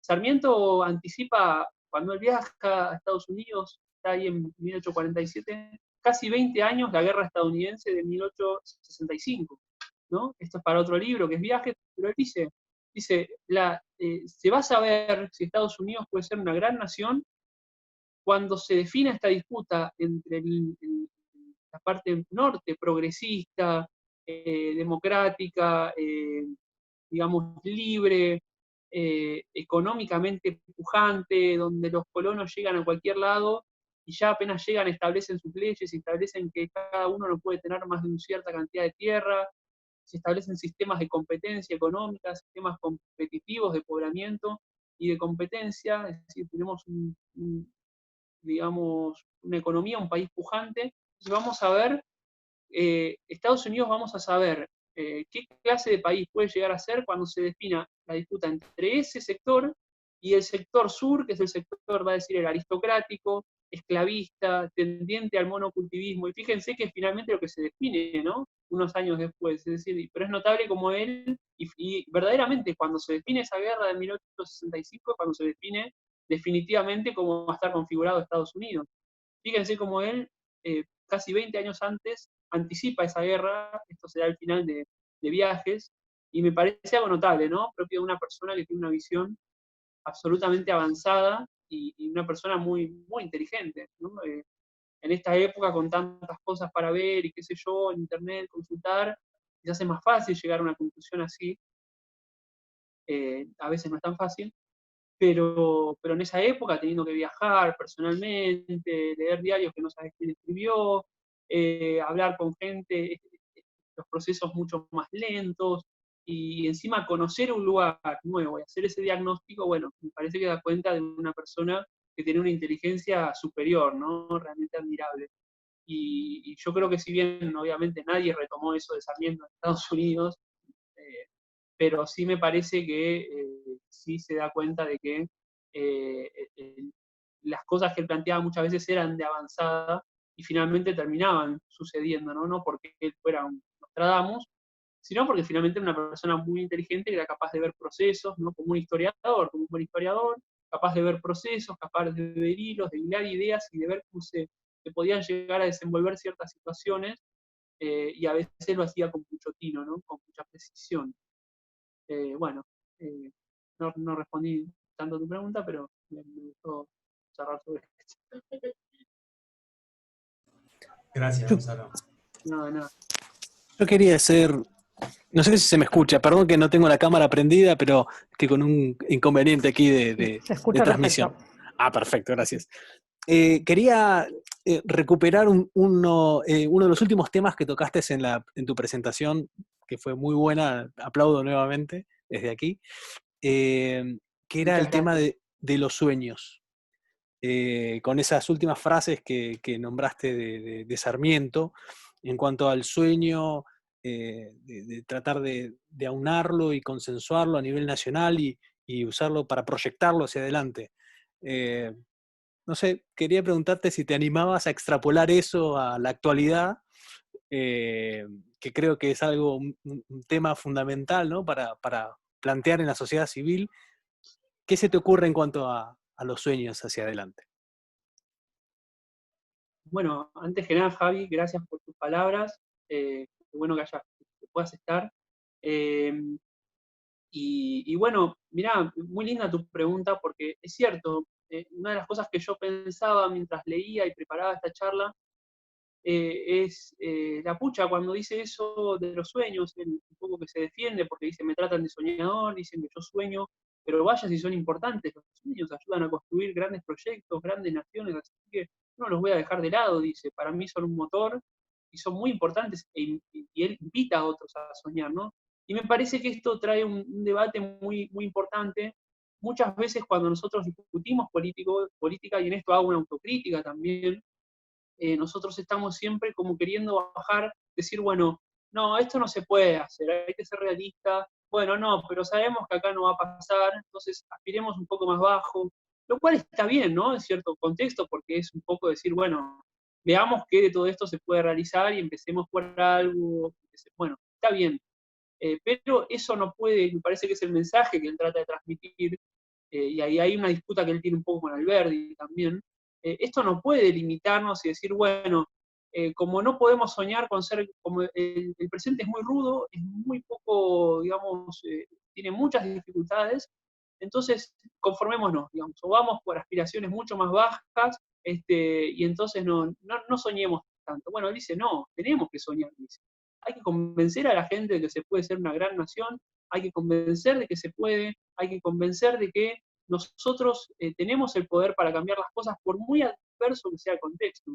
Y me parece que el ejemplo de su vida es muy bueno en ese sentido. Él nace pobre, digamos, relativamente pobre, no es una persona de clases acomodadas, es una persona que aprende, se educa digamos, bajo influencia de un cura, digamos, aprende mucho con ese hombre, pero es muy autodidacta, aprende francés solo, es decir, es un ejemplo de superación muy importante. Y llega nada menos que a ser presidente, y me parece que trasladándolo a hoy, me parece que es muy lindo el mensaje que da, porque es lo que nos dice es, muchachos, el presente es muy difícil. Sí, ya lo sabemos que es difícil. Ya describimos la situación, está todo, no hay división de poderes, hay autoritarismo, hay violencia, hay resentimiento, hay desconfianza. Todas las cosas que uno toma de esa época de Rosas, o con matices, obviamente, no están, todavía no cuelgan gente en la plaza, pero bueno, se mató un fiscal hace unos años, ¿no? Digamos que potato, no estamos tan, son otros tiempos, pero ocurren atrocidades, ¿no? Entonces dice, bueno, el presente es rudo, pero yo tomo eso de él, y digo, bueno, no importa que el presente sea rudo, soñemos con ser un gran país, ¿por qué no podemos ser un país que comercie libremente, que crezca, que sea un país que respete la institucionalidad, la división de poderes, que tenga un respeto, yo diría, sagrado por la justicia, por el Congreso, por la institución presidencial también, que sea un país que se anime a comerciar y a crecer, a importar, ¿no? A importar, repito, importar, sin miedo, a exportar, a ser un país, digamos, sin miedo a crecer, a desarrollarse, a intercambiar, a atraer gente para que venga a vivir lo mismo. Quiero decir, no tengamos miedo, yo tomo esto de no tengamos miedo de ser un gran país, podemos ser un gran país, tenemos todo para ser un gran país, pero hay que animarse, ¿no? Esto es un poco lo que él dice, soñemos, animémonos a ser un gran país. Y por eso él proyecta este sueño de la gran capital, ¿no? Así como uno a veces, a mí me pasa por lo menos, yo voy viajando, digo, ¿por qué Buenos Aires no puede tener un sistema de subterráneos como el de París, ¿no? O como el de Nueva York?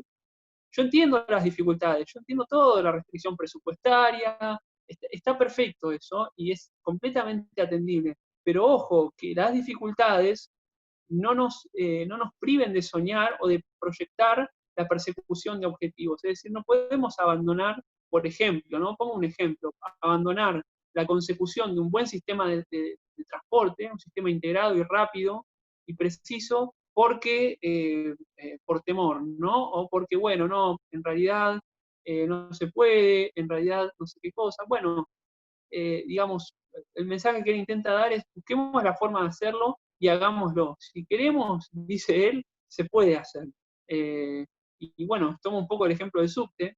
Si hoy Buenos Aires quisiera construir subtes, por ejemplo, de forma mucho más económica, podría empezar a construir por arriba. Sí, ya sé, se van a quejar los vecinos, va a ser feo. Ok, es correcto todo eso, pero en algún momento hay que retomar el camino, ¿no? De resolver el problema del tránsito. Y lo mismo, digo, tomo esto como ejemplo, pero puede ser un montón de cosas. El problema del comercio, la famosa restricción externa. Sí, sabemos que firmar tratados de libre comercio te pone a riesgos, te pone a, digamos, a cierta incertidumbre, pero también sabemos que un país no puede hacer crecer sus exportaciones sin que crezcan sus importaciones, y ahí hay un poco para que te compren hay que comprar, ¿no? Para recibir hay que dar un poco también. Entonces, me parece que todas esas cuestiones están atravesadas a veces por una especie de realismo fatalista, como me gusta decirle a mí, es decir, por una especie de resignación que para mí es tremenda porque te lleva al final a no hacer nada o a hacer muy poco de lo que te proyectaste. Y esto, repito, no es que uno no atienda o no entienda las dificultades, sino que digo, bueno, que esas dificultades, que los problemas que puedan llegar a surgir no nos impidan de soñar en grandes cosas. Soñemos con un sistema integrado de transporte en todo el país, soñemos con poder consumir como consumen otros países, como Chile, ¿no? Países chicos incluso, más limitados, consumen productos baratos de todo el mundo y han aumentado su poder adquisitivo con el correr de los años y hoy nos superan. Entonces digo, ¿por qué nosotros no podemos hacerlo? ¿Por qué no podemos ser un país que exporte, que importe, ¿no? Que se transporte, que se organice, que respete sus instituciones, que tenga un sistema de pensiones, digamos, que no haya que cambiar cada 2 años o modificar porque se funde? Qué sé yo, quizás cosas, estoy marcando cosas muy puntuales, muy terrenales, Sarmiento da una visión, no sé, mucho más general y qué sé yo, pero bueno, ¿no? Digo, me parece muy importante no abandonar por ese realismo fatalista los sueños, ¿no? O sea, entiendo las limitaciones, pero no dejemos de soñar. Yo tomo eso de Sarmiento y creo todavía que como él pensaba, y miren qué desolador era el paisaje que describimos, Argentina puede ser una gran nación. Y de hecho lo logra tiempo después de su presidencia, pero Argentina no hay que olvidarse que del 80 al 30 tuvo periodos en donde pagó, chicos, pagó salarios que eran 140% más altos que los países de Europa de donde venían los inmigrantes, 90%, 100%, 140% más alto, y el poder adquisitivo nacional solo era como máximo un 9% inferior al de Gran Bretaña, llegó a ser, nada más. Es decir, fíjense el grado de pujancia y de fortaleza que llegó a tener incluso la moneda, ¿no? Y la capacidad de compra. Entonces se pueden hacer grandes cosas pese a las dificultades. Pero bueno, hay que animarse y hay que estar dispuesto a que surjan frustraciones y qué sé yo, pero hay que hacerlo. Tenemos que ir para adelante soñando, como decía él. Así es. Ivonne, creo que Hugo quiere hacerte una pregunta y después hay Dale. 2 comentarios, hay 3 comentarios. Dale, vamos con todo. Sí, Gonza, como el resto, también te felicitaciones por la charla, sumamente interesante. Y veo que justo en el chat hicieron una pregunta muy similar a lo que yo tenía pensado preguntarte, es ¿qué crees que motiva este último tiempo los ataques sobre la figura de Sarmiento, sobre todo en el último periodo del kirchnerismo? Bueno, esta es una pregunta muy buena. Yo creo que el kirchnerismo retoma cierta costumbre que han tomado la escuela piña, como me gusta decirle a mí, ¿no? En los últimos años. Para mí una costumbre bastante nefasta, porque realmente distorsiona la imagen de gente que hizo grandes cosas y que realmente no es valorada en su justa medida, ¿no? Los mismos que rescatan la Universidad de Buenos Aires, la educación pública como un baluarte, apoyan a Rosas, que la desfinanció, y defenestran a Rivadavia, que fue el fundador, porque era gratuita, ¿no? Entonces, me parece que el desmerecimiento de la figura de Sarmiento, así como de Rivadavia, así como de tantos otros, de Roca incluso, me parece que va de la mano con una lectura muy, muy sesgada y muy parcial de la historia, y muy, muy poco objetiva. Fíjense que nosotros, en esta charla, lo que yo traté de escribir, si di mi opinión sobre el gobierno de Rosas, digamos, están las imágenes, están los relatos, está todo lo que se hacía, ¿no? Y uno busca datos, están las cartas, están las declaraciones donde están las políticas que se establecen, ¿no? No hay en cambio, me parece que con Sarmiento se Perdón, peca te un poco. invito algún día a pasarte por el Museo Histórico Nacional acá en Parque Lezama y es una oda a Rosas y aparentemente Rosas fue el salvador de la patria. Eh, Y, es como Flor, una mirada bastante extremista mirá, digamos, yo me dos extremos llevé totalmente opuestos de dos Argentinas distintas. Eso es lo que siempre me llama la atención. Perdón que te haya interrumpido, pero... No, no, por favor, Flor. No, y eh, gracias por traerlo, porque yo fui al Parque Lezama, me acuerdo, en mm, 2014, me parece, y era una cosa el Museo Histórico Nacional. Fui un año después, y ujú, como vos decís, lo habían transformado en una especie de museo de rosas, es y, correcto, y tal era, cual. y era una cosa totalmente distorsionada de lo que era la historia. Alberti y Sarmiento, uno fundamental para la sanción de la Constitución, y el otro con una obra tremenda, y además de ser Sarmiento un mentor de la educación, todo lo que ya hemos mencionado, uno de los más grandes escritores. Facundo es una de las obras literarias más grandes que tenemos. Eh, entonces, les dedicaban una pared, media pared. Cuando yo fui, estaba dedicada a Alberti y a Sarmiento. Alberti tenía un cuadrito chiquito, muy chiquito, atrás de una especie de estatua de rosa, y Sarmiento también. Entonces, prácticamente eran personajes borrados de la historia nacional, y realmente me pareció lamentable esa visión. Y Rosa sí era una especie de ídolo, de progresista, de industrializador, de no sé qué, y todo lo contrario, Sarmiento, Roca eran neoliberales, usando términos además completamente ahistóricos, ¿no? Completamente anacrónicos. Que no existía el neoliberalismo. No sé si hoy existe, pero en esa época seguro que no existía, ¿no? Roca neoliberal, ¿qué quiere decir eso, digamos? Básicamente. Entonces, y Rosas, todo lo contrario a un personaje progresista, si ustedes quieren, o cultor del desarrollo, era un pulpo para atrás, o un personaje bastante reaccionario y que además bastante tradicionalista. Rosas pertenecía a una élite, ¿no? Era prácticamente la élite colonial, pero en 1850. Entonces, no, realmente me parecen visiones muy nefastas, y creo que nada, creo que no obedecen más que a una lectura sesgada de la historia, interesada. Me parece que van mucho de la mano también, muchas de las personas que defienden esa visión apoyan al peronismo, y no es casual. O sea, Perón trazaba una línea, ¿no? Decía Rosas, San Martín, Rosas, Irigoyen y Perón, ¿no? Esa era la línea que trazaba Perón. Y me parece muy clara, porque si uno mira, son distintas variantes de lo que hoy llamaríamos el populismo en distintas épocas, ¿no? Entonces, si ustedes quieren, esa lectura de Perón es muy lúcida, ¿no? Porque logra ver a los que lo antecedieron en ese camino antes que él.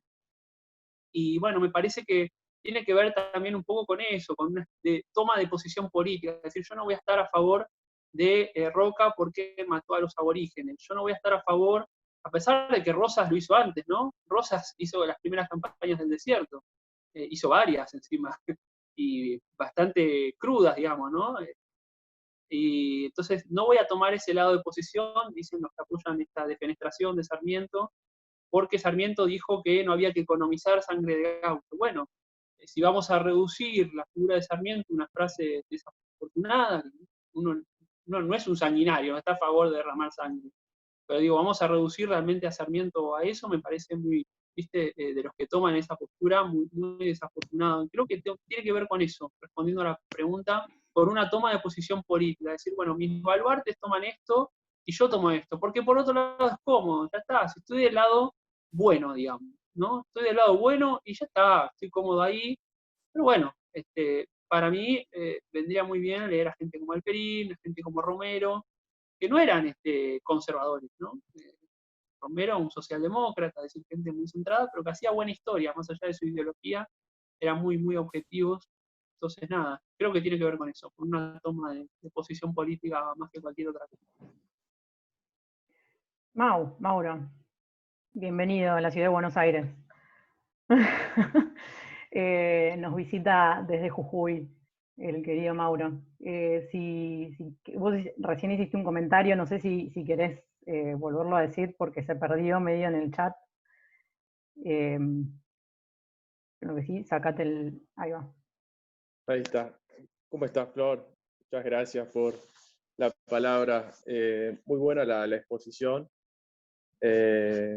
muy aclaradora, comparto. No, el comentario más que nada era por ahí, decir de que hacen falta tantas políticas de Estado, ¿no? En nuestro país, por ahí más federales, y no tanto mirando la capital, pero bueno, un comentario al pasar. Y respecto de Sarmiento, me parece que es un personaje controvertido, ¿no? O sea, como recién decía, se me fue el nombre. Gonzalo Hugo. Gonzalo. Sí, tiene pros y contras.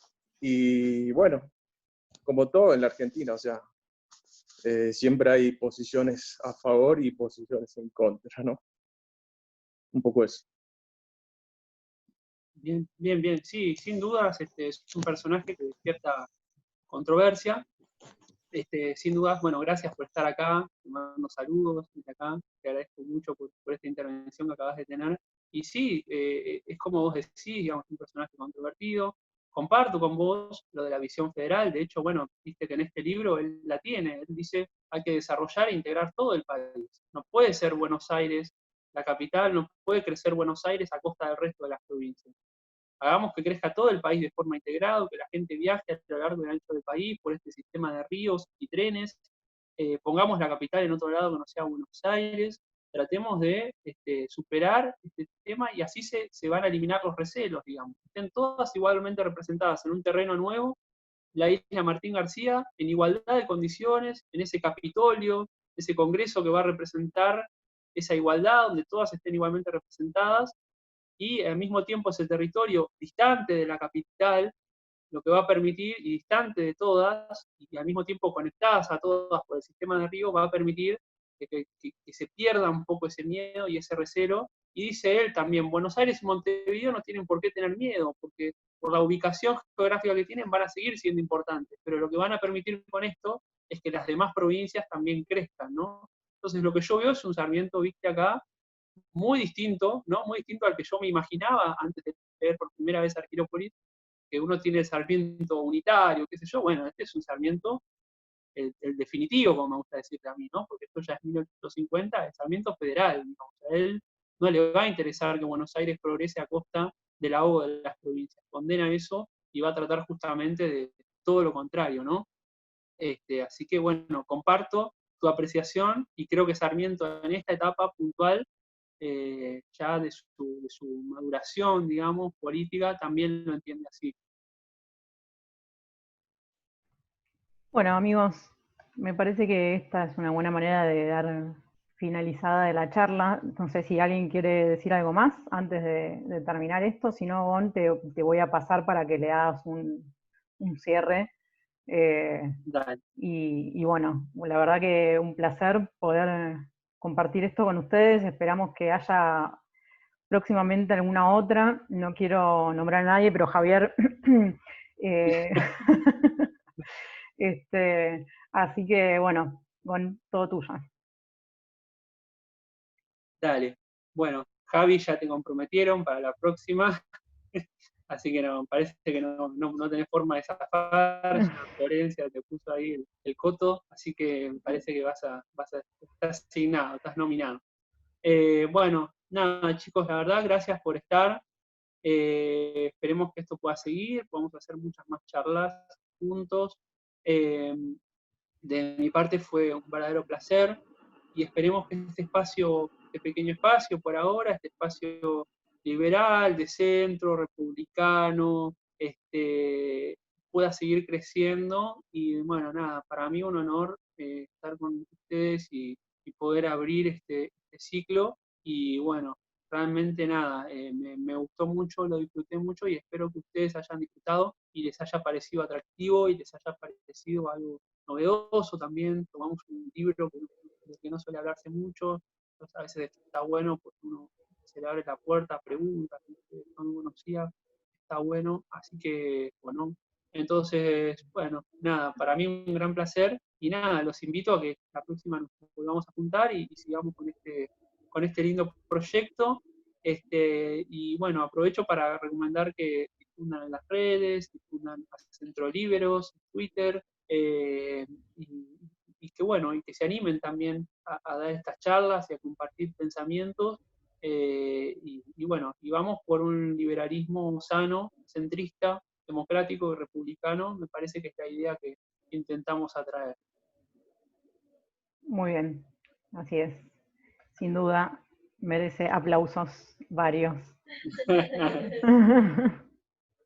Así que bueno. Bueno, amigos, bravo, un placer. Los dejamos que vayan a cenar y que nos vemos en la próxima. Hasta la Adiós. próxima a todos, gran abrazo. Chao.